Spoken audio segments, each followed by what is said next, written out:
What's up, everybody?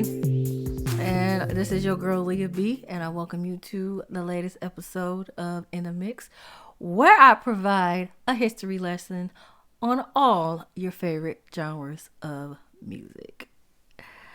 So, what's going on, you guys? I know it's been a minute since I dropped the last episode. I dropped it on my birthday, my 37th birthday.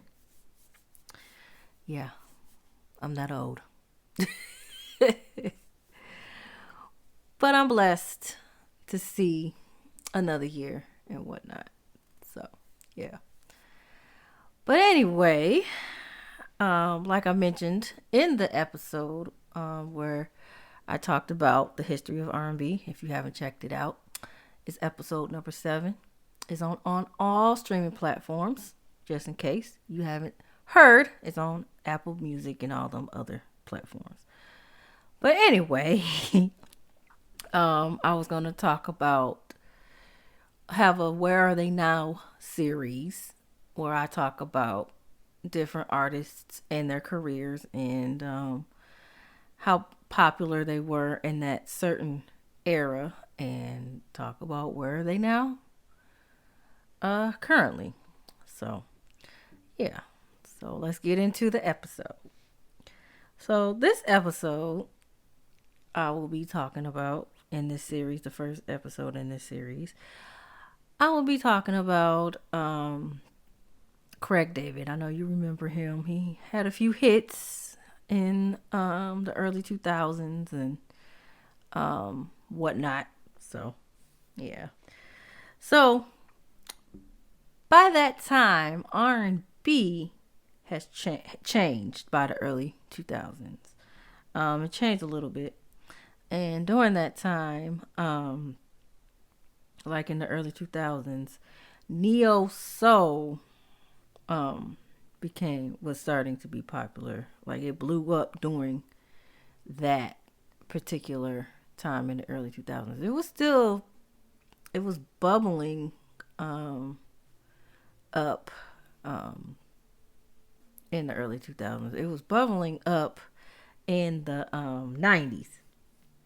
But it made a huge splash in the early 2000s. But Craig David wasn't really a neo-soul artist. So, but also during that time in the early 2000s,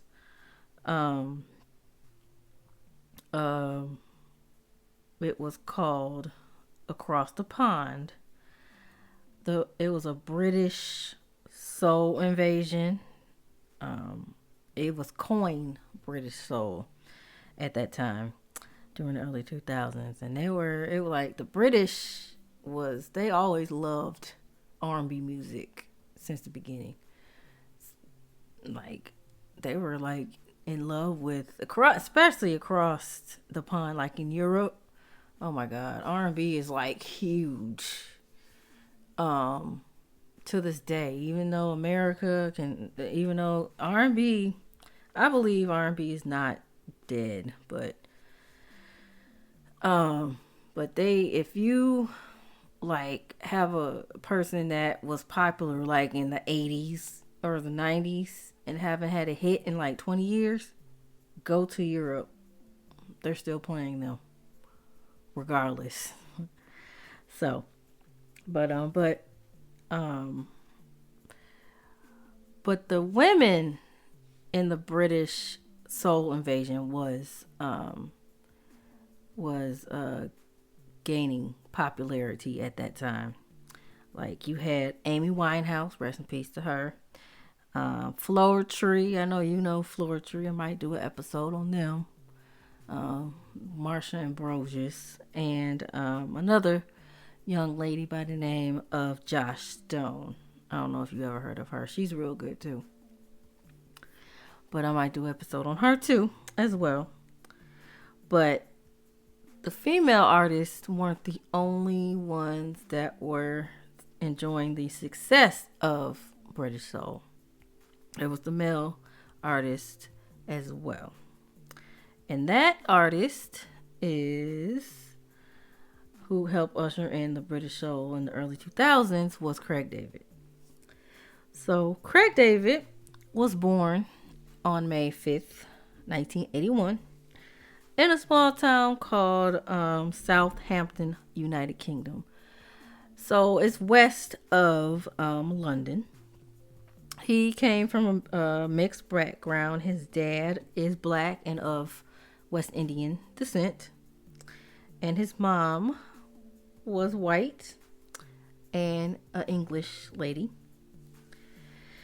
He had many musical influences. He came from a musical family. His dad was a bass player for this group in the 70s, a reggae group called the Ebony Rockers. And when he was little, his dad will bring him to gigs with him and stuff like that. And his mom also had an influence on him as well. So she would play like different types of music, like Stevie Wonder and another guy by the name of Terrence Trent D'Arby. I know you probably never heard of him, but he had a song called Sign Your Name. If you haven't heard it, it's on YouTube. I'll sing a little bit. It's like, sign your name across my heart. I want you to be my baby. Yeah, that one. Anyway. So yeah, him. And by the time Craig was a teenager, he would spend a lot of time in his dad's club. His dad owned a club as well. It was a West Indian club. It was a reggae club. And one night, while he was hanging out with his boys or whatever, a DJ came up to him and asked him, would he want to MC, like become a DJ or whatever, try his hand at DJing. So he, took him up on that offer. And ever since that night, that's when he became popular. After that night, that's when he became extremely popular. And he was offered like gigs at different like clubs and social events and things of that sort, parties and whatnot. And he also was offered to sing, because he's a real big soccer fan, huge soccer fan, offered to sing at the English Premier Soccer League organization. He wrote a song for that particular league called Let's Kick Racism Out of Football. Football basically is soccer in America, but they call it football because you're kicking the ball with your foot, but we call it soccer in America. So just a little fun fact.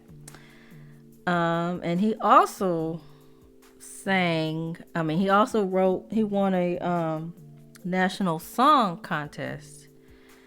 And he wrote this song called I'm Ready for this real popular boy band group in like 97 at that time called Damage. I guess they were real popular at that time. So yeah. But his first big break began in 1997 when he worked with this producer by the name of Mark Hill. He was he had a few he had an album. His stage name was called Artful Dodger. Artful Dodger, and they were like real popular on the British scene and whatnot. And he was featured on off Artful Dodger's album called Rewind, and the song that he was on, did a duet with him, was called What You Wanna Do. That song became like a huge hit for Artful Danger and him. And the song ushered in this popular band, garage. It's called Garage Two Step, and it's real popular in England. It's like a popular sound in England or whatever. And he was kind of like underground. He was like known as the two-step underground garage UK artist at that time. And I'll just give a little history of what UK garage is. It originated in England in the early to mid 1990s. The genre blends like garage, house, R&B, jungle, dance, pop music, and all that stuff. And soon after he premiered that song with Artful Dodger, that's when Craig launched his solo career. And his first album, as you may know, was released. It was called Born Into It. Was released in the UK August 14th, 2000. And it was released in the US by Atlantic Records in a year later in 2001. So how he got the name Born Into It was it comes from a quote describing his favorite movie was Willy Wonka and the Chocolate Factory. So it described a quote that Willy Wonka was talking about in that movie. That was I remember that movie. That was a good movie, by the way. So so that's how the name came about. With the debut album Born Into It, it had the two-step sound, also an R&B tinged to it as well, and electro beats, and also had hip hop as well. So, but the album lyrical themes was about romance, relationships, and clubbing and stuff like that. After the album was released, it was met with awesome reviews all across the board. Even like in 2009, British MTV UK dubbed the album one of the greatest albums ever. And in 2009, it was on their 2009 greatest albums ever list. It sold 225,000 copies in its first week, and it became the fastest selling debut album ever by a British male artist solo act ever. And the record of a record which the album still holds to this day. 20 years later, to this day, it's still one of the greatest UK albums of all time. 20 years later, the album has been listed 45th fastest selling album ever. And the album went on to be certified 6 times platinum by the British Phonographic Industry, the BPI. Basically, it's their version of the Recording Association in America. And it sold 1,800,000 copies. By the time it was released in the US, and a year later in 2001, it had already sold 3.5 million copies by then. And in America, it's peaked at number 11 on the Billboard's 200 chart and spent 62 weeks on that chart. And it was eventually sold platinum, certified platinum by the Recording Industry of America, the RIAA. And it spawned four singles. Fill Me In, as you probably know. You can fill me in. Yeah, that one. And Walking Away, 7 Days, and Rendezvous. And it appeared on Billboard's 200, and it peaked at number 12 on the R&B hip-hop charts during that time. And it has sold over 8 million copies to this day. After the worldwide success of his first debut album, he released his second album, Slicker Than Your Average, and that was released in 2002. That album did okay, but it wasn't that great, pretty much. I remember that album. I remember he had like one song called What's Your Flavor? It also had favorable reviews as well. It sold in the UK. It went to number 1 in the UK and number 32 in the US on Billboard. And it was certified gold here in America. And it went double platinum in Britain, of course. The first single that was released from that album, I think the only single that was released on the album was called What's Your Flavor? What's your flavor? Tell me what your flavor. What's your flavor? Yeah, that one. That song became kind of popular because I remember it was it was used in a Popeyes commercials. I think back in like 2007, Popeyes used that song as well for that commercial, and it also was used in a Mattel commercial for Barbies, or I guess from doing my research.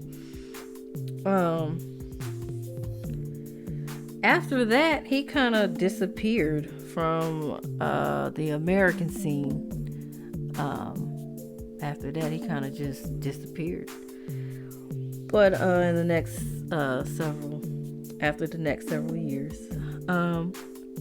but he's still on the UK radar, though.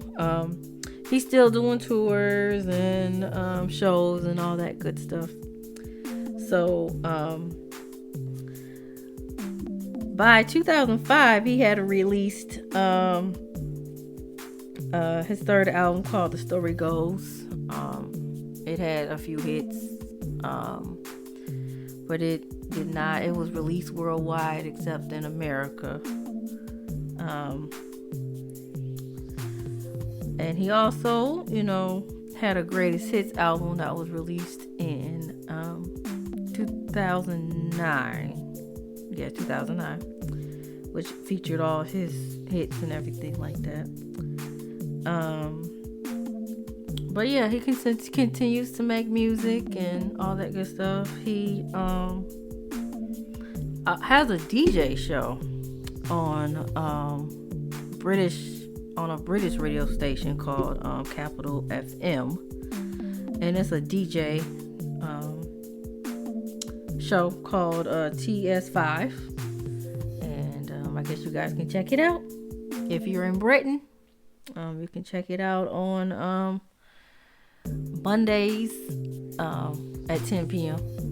So if you're in Britain, one of my peoples is in Britain, go check him out. He's on Monday nights at 10 p.m. So yeah.